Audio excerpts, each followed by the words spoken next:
This episode is brought to you by Shopify. Forget the frustration of picking commerce platforms when you switch your business to Shopify, the global commerce platform that supercharges your selling wherever you sell. With Shopify, you'll harness the same intuitive features, trusted apps, and powerful analytics used by the world's leading brands. Sign up today for your $1 per month trial period at shopify.com/tech, all lowercase. That's shopify.com/tech. Hi, and welcome back to Realistic Sustainability Educational Shorts. This week I'm a little miffed. Yep, this is Mad Mike. I'm angry. I just read on a news article that the United States has opened public land back up to drill for oil and gas. So this week we get a disappointment message from Mike. I know, when it comes to politicians, they all lie. I get it. I wish it wasn't that way. I wish people dealt with politics as a person, like I would hope to do someday, but they don't. They say one thing, they do another. And it doesn't seem to matter. We're always picking the lesser of two evils. And when we do that, we're still siding with bad. We're just siding with what we believe is less bad, which is another reason why I say we should all be running for something. But either side can be destructive. The goal is that we try to find these people who are going to do the right thing. Well, I fell for it. I know that my other option would have been grossly worse, but I hoped that some of those things would come through because some of them were in the sustainability wheelhouse, like fixing the student loan program and solving how students go to college so that they're not buried in debt. That was something I really was hoping would get resolved, even if it doesn't necessarily take people like myself that still have college debt and helps us at least fix the system. We want more people going to college, not avoiding it because it will bury them forever. Right now, the U.S. has one of the lowest enrollments for college. How do we stay a tech nation? How do we stay on the forefront of science if people aren't going to school? Yeah, that's not good. And they haven't fixed it. Honestly, they just keep kicking the can down the road. They're hoping that if they can get through this, that someone else will have to deal with it. And I'm disappointed by that. They failed to pull fossil fuels out of the infrastructure bill. We're building roads and bridges and everything a fossil fuel driven vehicle can ride on. But when they talk about the energy grid, there's little bits and pieces where they celebrate, we're going to put a little bit towards solar, a little bit towards wind. But the grid needs to be revamped. We need to change the sources. We wouldn't be drilling in public lands for more gas and oil if we were diversed away from gas and oil. And that had to start. And here we are, a year or so in or more, and we're not started. And the bill pretty much shows that we're not going to start. We're going to keep our duct taped electrical system until it starts to fail. So when people move to electric cars and grid failures happen, they can point and go, see, told you electric cars were a bad idea. When the whole idea is smart microgrids allow us to use tremendously less, balance easier, and bring in more sources like solar, wind, hydro, all these existing pieces. We're not doing that. Our infrastructure bill is, let's put the old structure back. That is not forward thinking. Not at all. The bigger part of why I'm upset is that whole reopening of public lands. I was really excited when we closed public lands, parks, all these places throughout the United States for oil and gas drilling. Thought maybe we would leave some of it in the ground.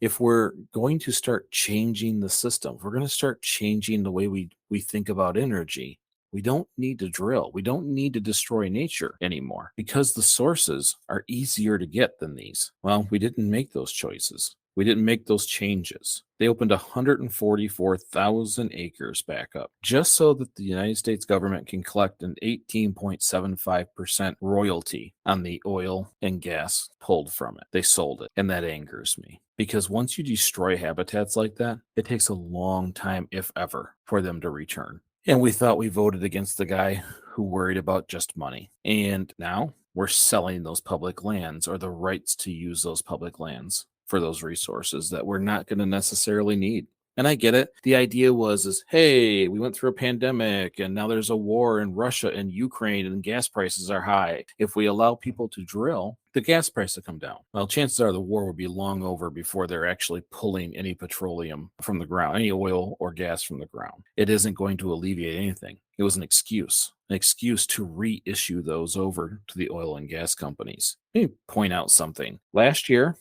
alone, Exxon, $23 billion in profits, the highest they've seen since 2014. In profits, that's the word that's very important here.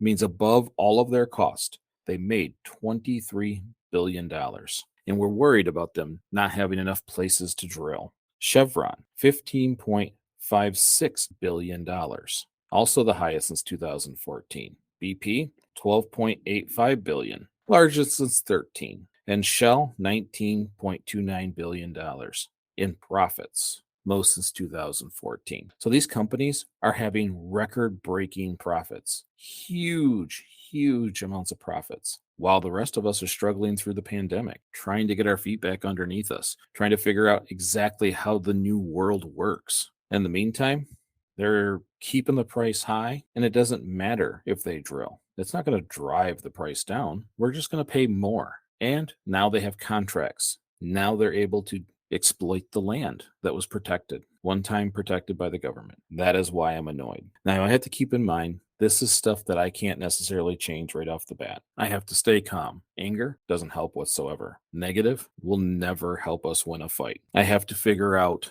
what is the best way to move forward. Well, my best way is to work locally. Make sure that when people talk to me about oil and gas, that I'm respectful and I use the facts and I help explain why it's obsolete or should have been obsolete by now. We, and I mean us as a country in the United States, we are not climate leaders. We are not helping the rest of the world. It's wrong. It's our job. Our leaders are not leading us to sustainable energy. They're doing just enough. They're not pushing for sustainable products. They're doing just enough to make it look like we are. But we're not. We're stuck in the 1980s. We're stuck in the cash grab in this consumer culture. Our leaders, they are too. Most of them know that they can live this life.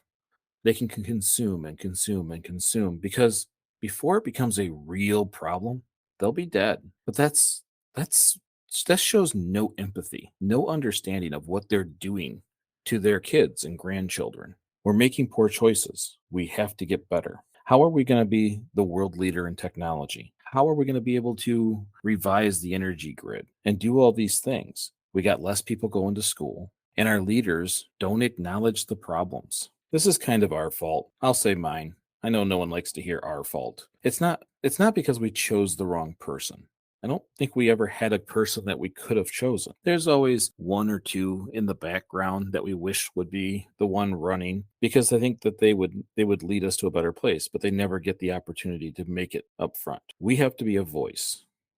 If we do it locally, maybe statewide, some of you may even go in national, but that voice, that calm, respectful voice of an adult in the room, and boy, does politics need an adult in the room. That is what we need. If the leaders in your town or in your county or your state don't do anything, run against them. They have to hear us in some way, shape, or form. It doesn't matter if you're doing it for the city level, the county level, the state level, or even national. We run against them. We do something. Now, I'm doing a little bit. I am sitting on city seats and things and helping within our city. Maybe someday I can change that. Maybe someday I go another step further, because we need more people talking this stuff. We need more people talking sustainability, making sustainable decisions for the long term, not just the next election cycle. Because I guarantee you, if you're listening to this, you would have voted no on opening public land to drill more gas and oil. If you're listening to this, that's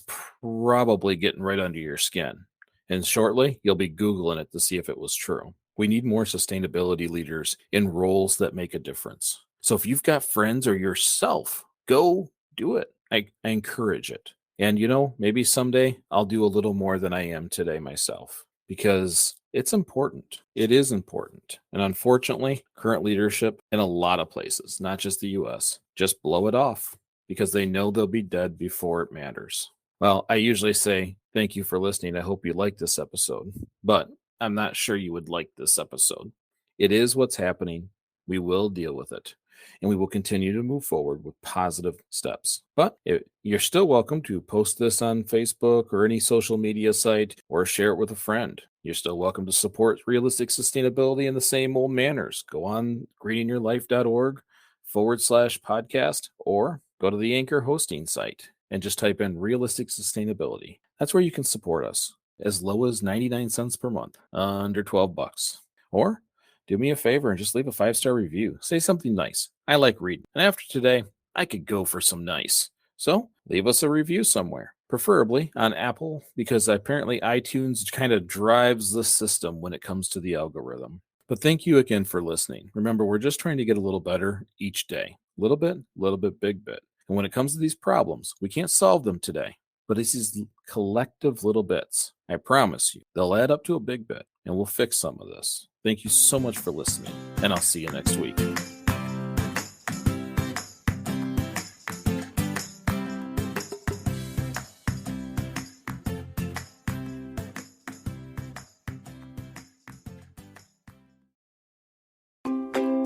Learning should always be fun. It's proven. When you make it fun, kids will remember. Here at STEMnetics, we believe in teaching kids about science, technology, engineering, and math by building projects.